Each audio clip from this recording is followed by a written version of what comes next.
Hi, I'm Barbara Albert, co-CEO of 100% Renewables, a consultancy specialising in the development of net zero strategies.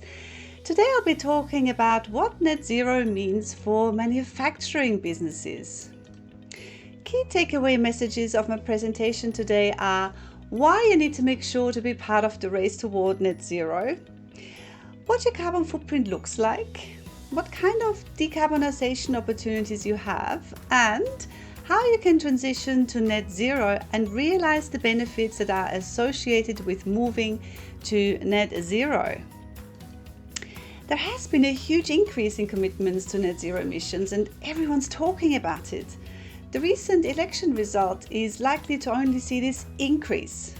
While some people only see the cost involved in transitioning to net zero, we believe that it's possible to achieve net zero in a cost-effective way when done right.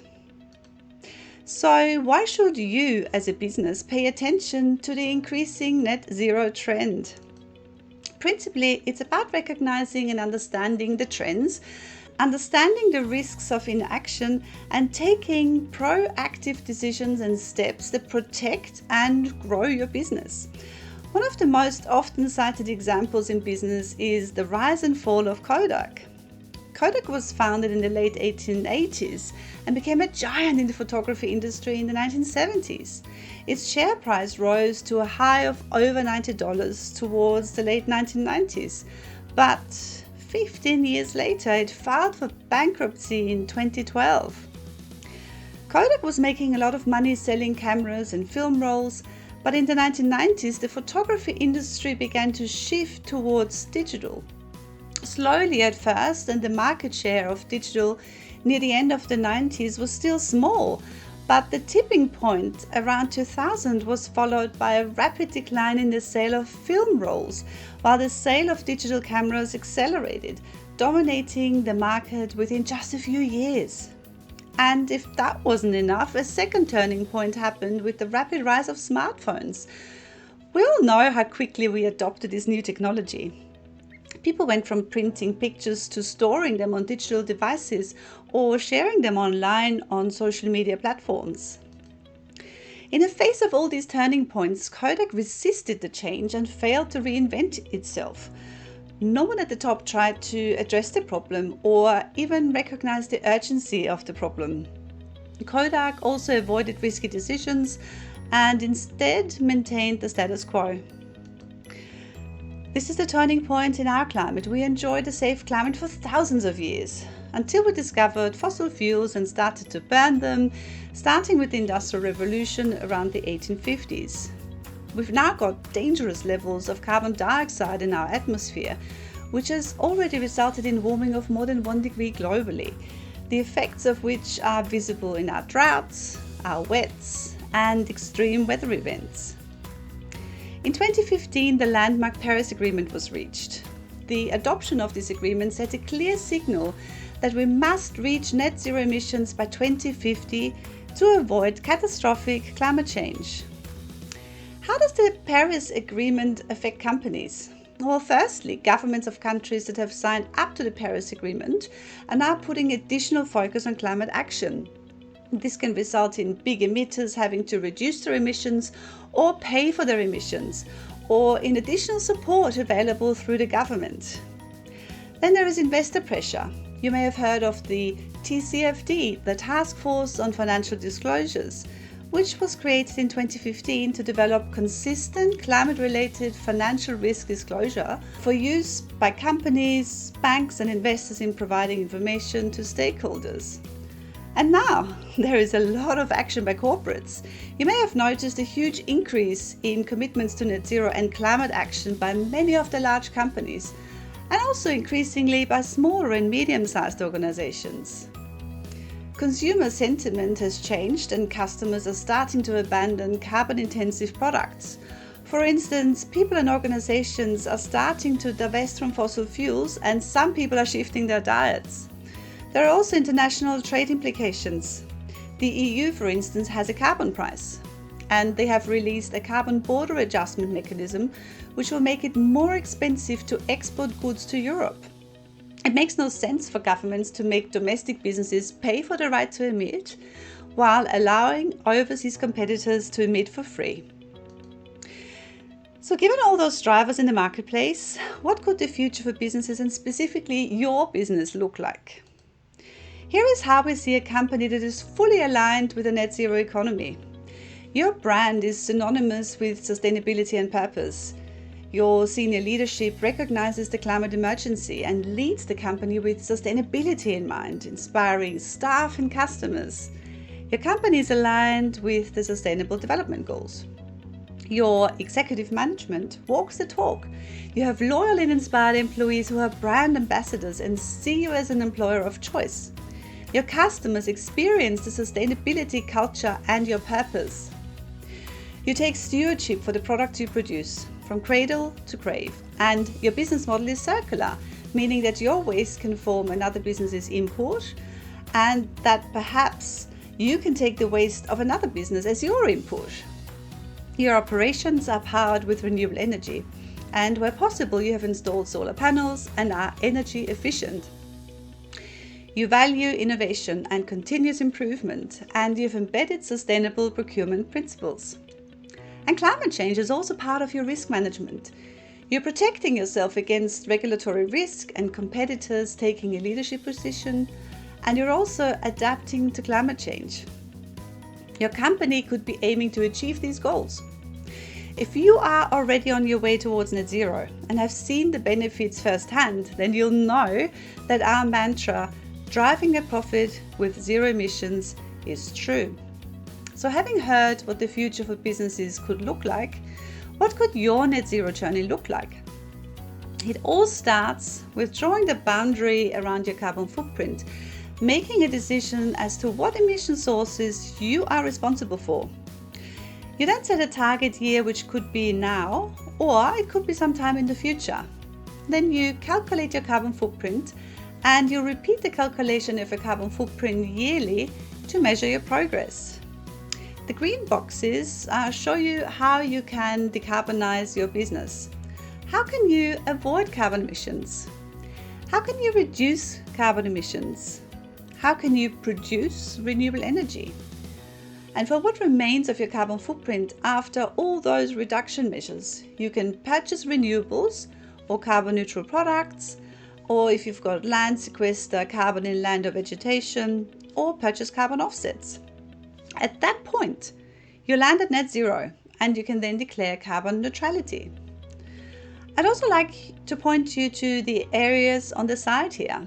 On the left, you can see all the drivers in the market that I talked about earlier, all the reasons why you should act. On the right, you can see the rewards for going on the net zero journey. Being able to stand out from the competition, improved reputation in the marketplace, being able to attract and retain employees, more customer loyalty, and in the end, more money and value for your business.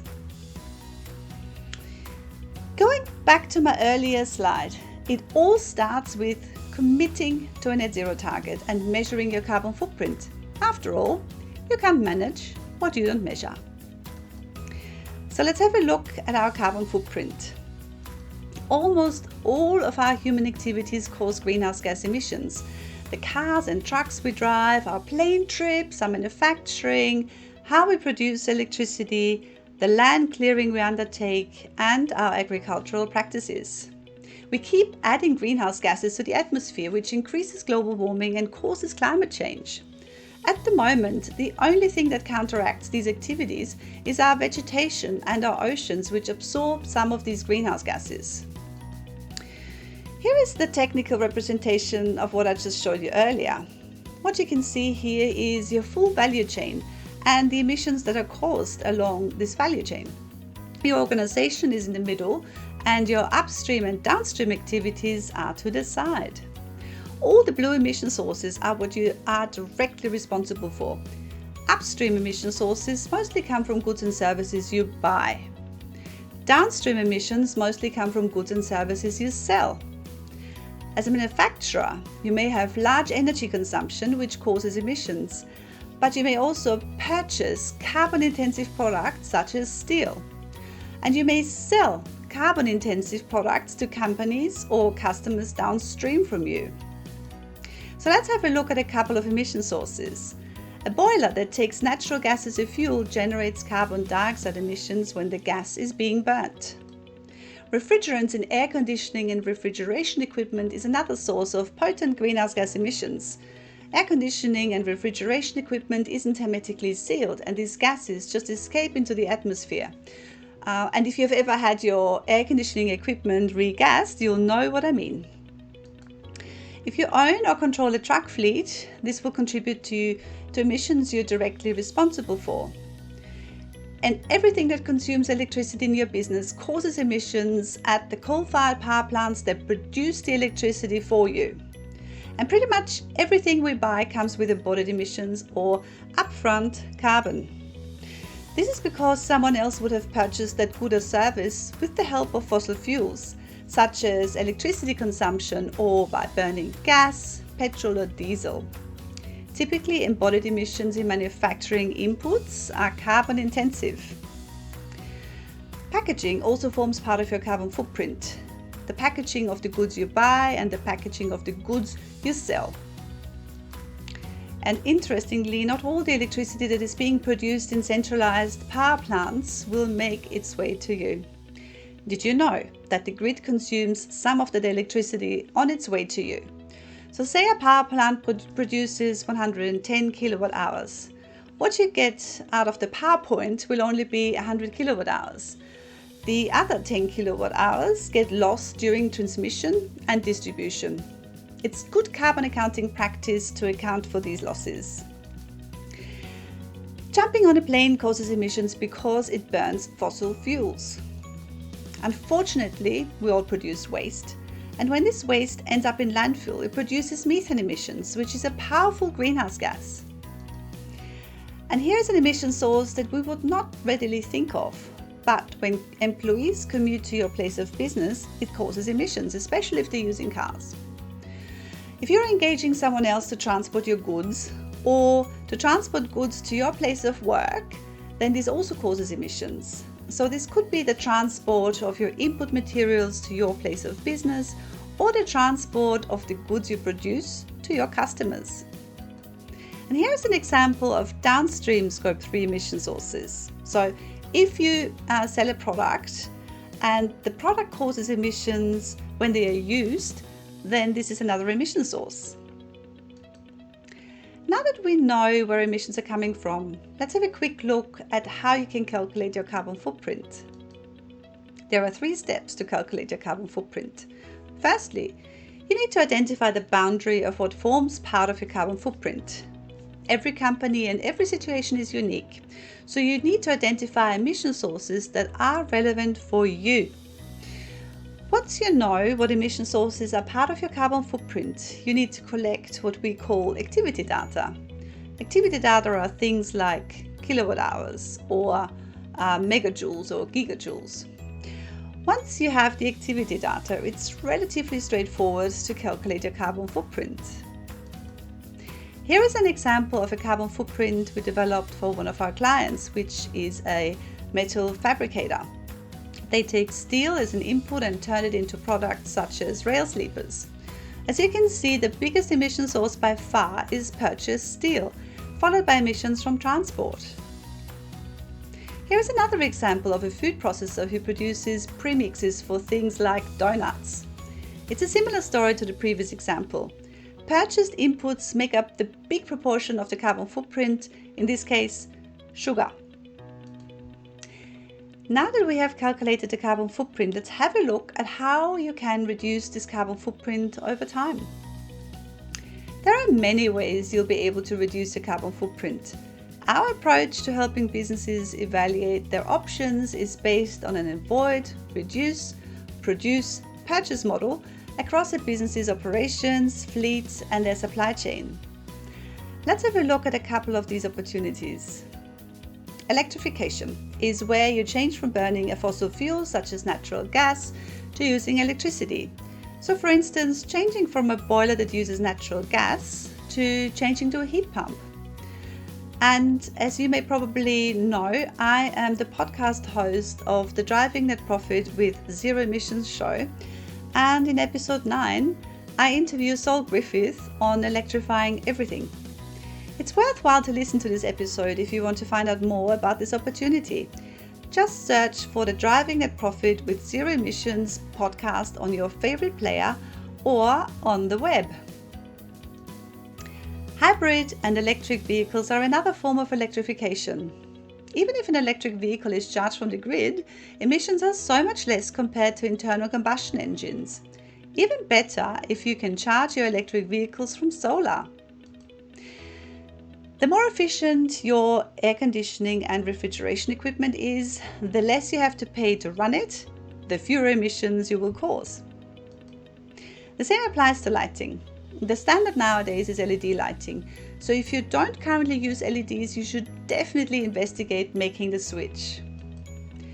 Solar panels is almost a no-brainer, and we can see just how popular these are. 30% of Australian dwellings have solar on them. Australian rooftop solar is the cheapest energy in the world. So if you haven't already installed solar, you should definitely look into that. Battery storage is a fantastic add-on to solar, and we're seeing prices come down. Buying renewable energy can completely eliminate emissions associated with electricity consumption. Sustainable design will help to save lots of dollars in running your facilities. And where you don't own your facilities, you can work with your landlord to make your leased facilities greener. When you buy products, you can specify that these have to be carbon neutral, so your business's inputs don't increase your carbon footprint. Not sending waste to landfill saves methane emissions in the landfill. And circular economy principles are so important for manufacturing businesses.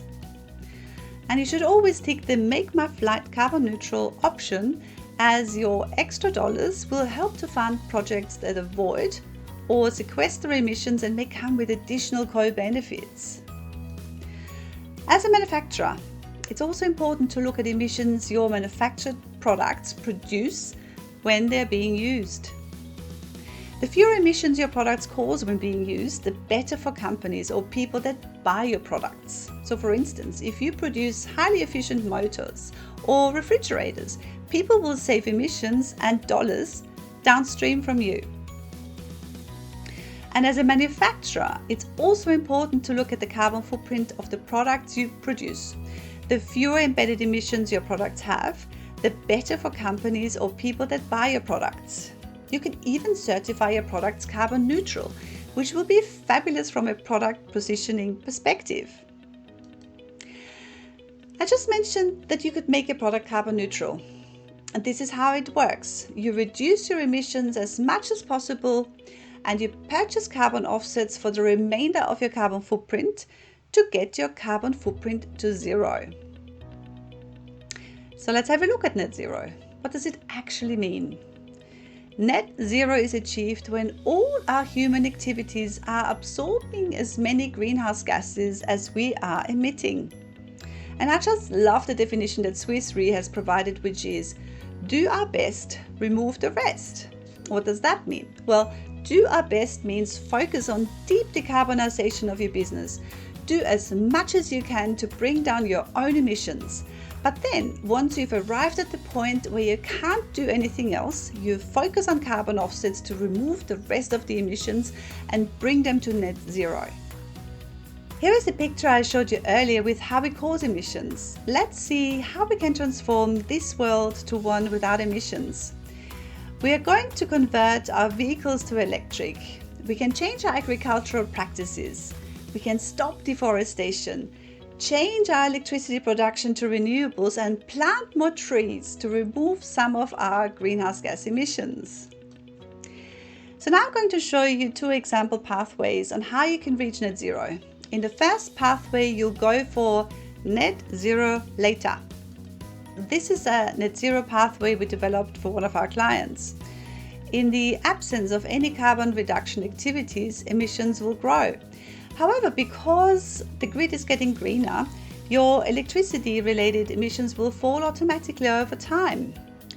And you will rarely achieve net zero emissions with a single silver bullet solution. There are many opportunities that contribute to a net zero goal, such as energy efficiency, on-site solar and batteries, renewable energy, sustainable purchasing, waste management, fleet electrification, and supply chain initiatives. So I'd like to mention that grid decarbonisation happens slowly. You can't wait for grid decarbonisation to take care of your electricity emissions. You need to act now with actions like efficiency, solar, and buying renewables that reduce emissions and save money. And then over the next 1 or 2 decades, depending on what makes up your value chain or scope 3 emissions, you can work with customers, suppliers, and other stakeholders to drive these down while creating new opportunities for your business to prosper over the long term. And then in the long term, you should minimize carbon offset purchases and use them only for those emissions that are too hard to reduce or remove directly. However, buying carbon offsets now may still be a great strategy, as it can show leadership and set an internal price on carbon. But over time, the goal should be to reduce your carbon offset purchases to zero while reaching net zero emissions. So while you're working to reduce your emissions over the long term, you can also become net zero right away. In this pathway, you go carbon neutral right away, which means you need to purchase carbon offsets to the full amount of your carbon footprint. However, carbon offset purchases reduce over time. Decreasing emissions means that you spend less money on purchasing carbon offsets. You can use the money you save by investing further in emissions reduction opportunities. Here are some examples of brands that have chosen to go carbon neutral right away. It's not always clear what the business benefits will be when you embark on your net zero journey. Some of you will be thinking that the pathways I showed you earlier will be too expensive for your business, but there are so many benefits associated with transitioning. Some will be direct through cost savings, some will be indirect through increased reputation.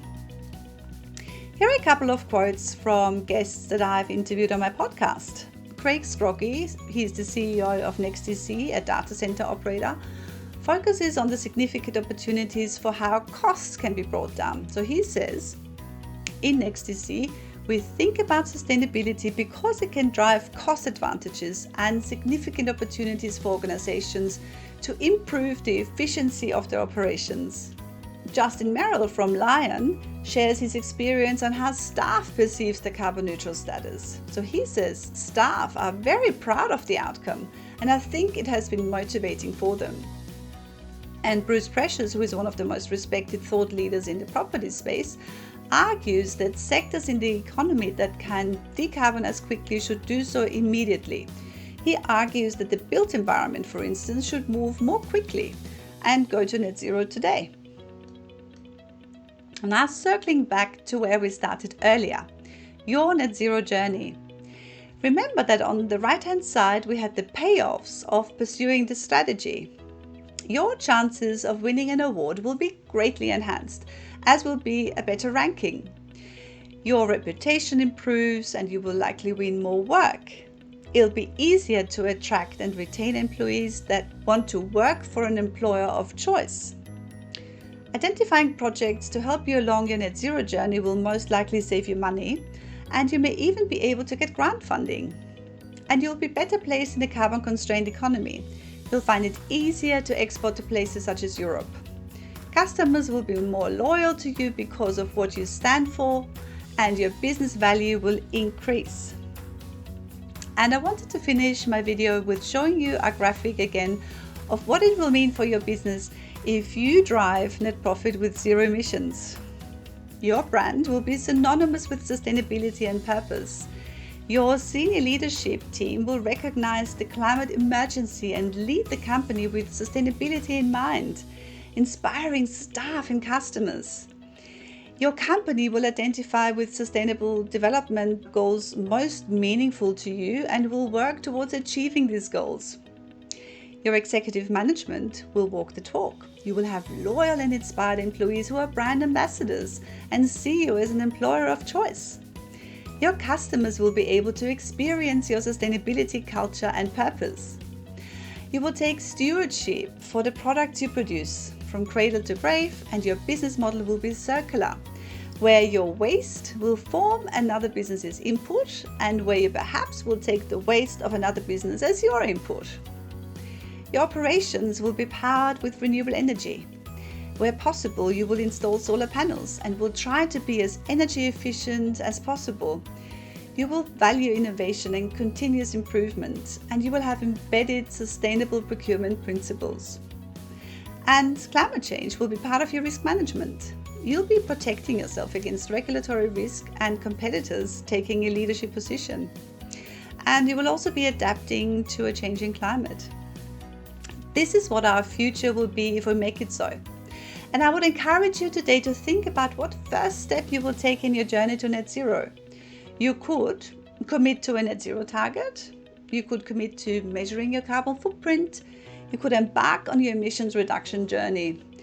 Or you could investigate whether you're eligible for funding opportunities. You might even go for carbon neutrality right away. My recommendation is don't delay action. Aim high and act now. And this concludes the end of my video. I hope you've enjoyed it.